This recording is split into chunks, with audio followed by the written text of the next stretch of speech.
Have you ever felt an unexplainable urge, a sudden calm in the middle of chaos, or witnessed a coincidence so perfect it couldn't possibly be chance?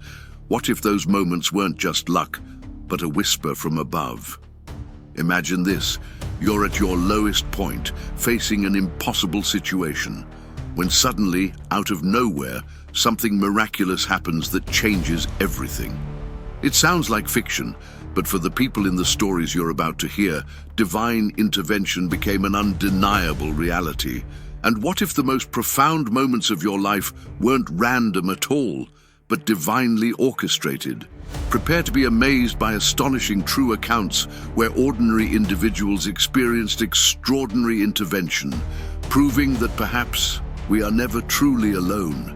These stories will challenge your perspective and make you wonder, how might higher powers be influencing your life right now? It was a cold night in early autumn, the kind where the wind seems to carry a whisper through the trees and the quiet streets hold a deeper stillness. Sarah, a young mother of two, was driving home after a long day at work. The road ahead was empty, her headlights carving a narrow beam into the dark. Her mind was heavy with thoughts of bills, her children's needs, and the exhaustion that clung to her bones. As she approached a sharp bend on a rural road, she felt it, an overwhelming, almost urgent compulsion to slow down.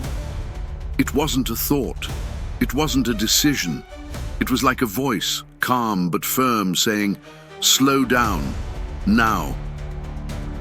Without questioning why, she eased her foot off the accelerator. On the other side of the world, in the chaotic rhythm of Manila, Joshua, a university student, was heading home late from the library. The streets were alive with the sounds of the city, motorcycles weaving between cars, vendors calling out to passers-by, the distant hum of music from a bar. He decided to take a shortcut through an alley, knowing it was risky but wanting to get home quickly. Halfway through, the echo of footsteps began behind him, steady, unhurried, following. He glanced back and saw the shadows of two men, their pace matching his own. Fear rose in his chest, his heartbeat loud in his ears. Then, without warning, a tall man stepped from a side street, falling into step beside him. His presence was steady and strangely reassuring. Joshua didn't know why, but the fear began to fade. They walked together until they reached the main road, where the lights were bright and the street was busy. Joshua turned to thank him, only to find that the man had vanished. No footsteps, no sound, no trace. The men who had followed him were gone as well. The words from Hebrews 13:2 came alive in his heart. Do not forget to show hospitality to strangers, for by so doing, some people have shown hospitality to angels without knowing it. Not all divine interventions are about rescue from danger. Some are about comfort in the deepest pain. In a quiet hospital room, Maria stood at her father's bedside. Machines beeped softly, marking the rhythm of a life slowly fading. The doctor had already told her there was nothing more they could do. She held her father's hand, her tears falling freely. Then the door opened, and a nurse entered. But she looked different. She wasn't dressed in hospital scrubs, but in a simple, pure white dress. She walked directly to Maria, took her trembling hands in her own, and said, "You are not alone. God is here." The warmth of her voice was like a blanket around Maria's grief. She turned to glance at her father for just a moment, and when she looked back, the nurse was gone. No one on staff knew of anyone who fit her description. That night, Maria's father passed peacefully, and Maria knew he had not been alone in his final moments. Long before these modern encounters, the scriptures recorded similar acts of divine intervention. In the days of Elisha, an enemy army surrounded the city where the prophet and his servant were staying. Terrified, the servant asked what they should do. Elisha prayed, and God opened the servant's eyes to see what had been there all along, the hills full of horses and chariots of fire, the army of heaven standing guard. And in the book of Acts, When Peter was chained between guards in a locked cell, an angel appeared, light filling the room. The chains fell from his wrists, and the angel led him to freedom. These were not just ancient miracles. They were moments where heaven touched earth in visible ways.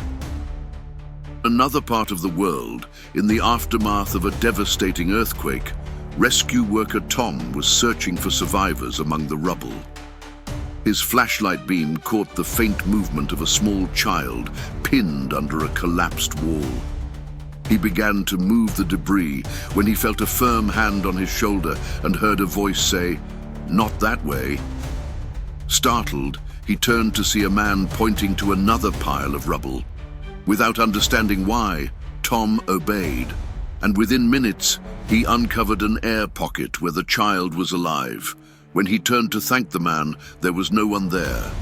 The other rescuers insisted no one had been near him at that moment. Then there was Emily, a young woman driving through a snowstorm in the mountains. Her car skidded on black ice, spinning out of control before coming to rest in a ditch. She was miles from the nearest town, her phone battery dead, and the temperature dropping fast. She wrapped herself in her coat, praying aloud for help.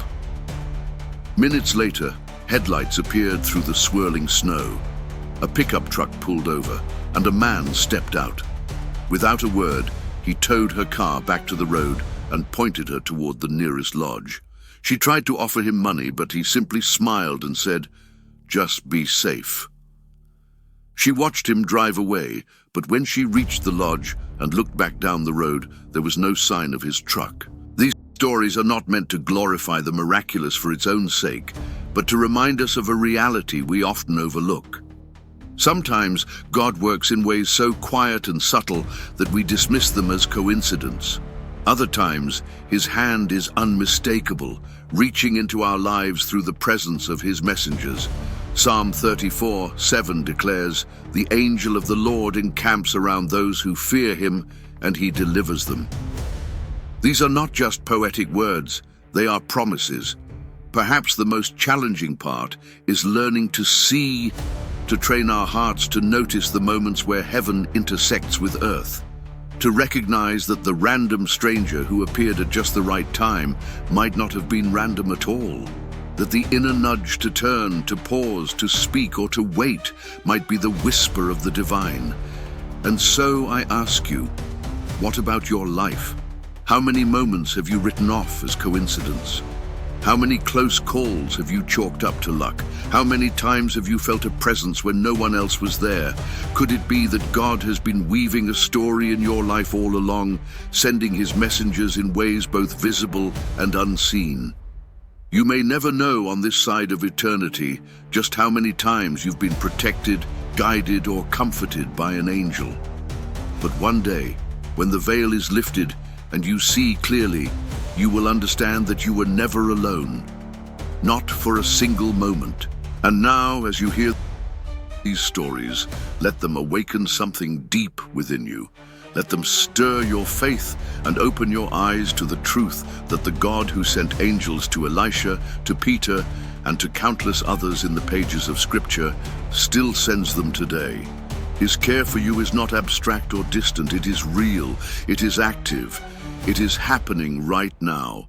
At this very moment, while you are listening, there may be an angel sent by God Himself, watching over you, guiding you, protecting you, or even whispering comfort to your heart. Maybe today you feel like you're at your lowest point. Maybe you are facing an impossible situation, unsure how you will make it through. Hear this. You have not been forgotten. You have not been abandoned. The same God who commands the stars knows your name, sees your pain, and has already set help in motion. Somewhere, somehow, an angel is on assignment for you.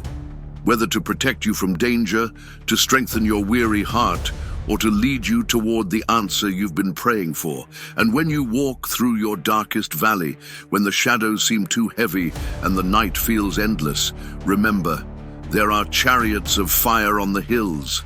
The armies of heaven stand ready, and your God has not left you defenseless.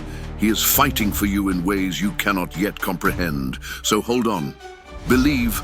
Pray with expectation.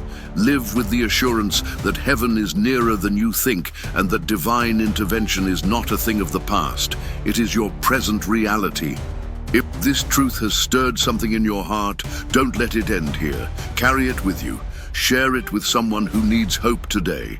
And I invite you, right now, to join our family here at Divine Stories, where we uncover powerful accounts of God's presence in our world. Subscribe, stay connected, and let's walk this journey of faith together. Because the next story we tell might just be yours, and it might be the reminder someone else desperately needs to know that angels truly do walk among us. The Bible tells us in Hebrews 1:14, "Are not all angels ministering spirits sent to serve those who will inherit salvation?" That means if you belong to Him, you are never alone. You are surrounded by a heavenly reality you cannot always see. Even in the moments when fear grips you, when hope feels distant, when you cannot understand the road ahead, there is divine help by your side. Right now, in this very season of your life, God has appointed angels to minister to you, to guard you, and to fight for you. Or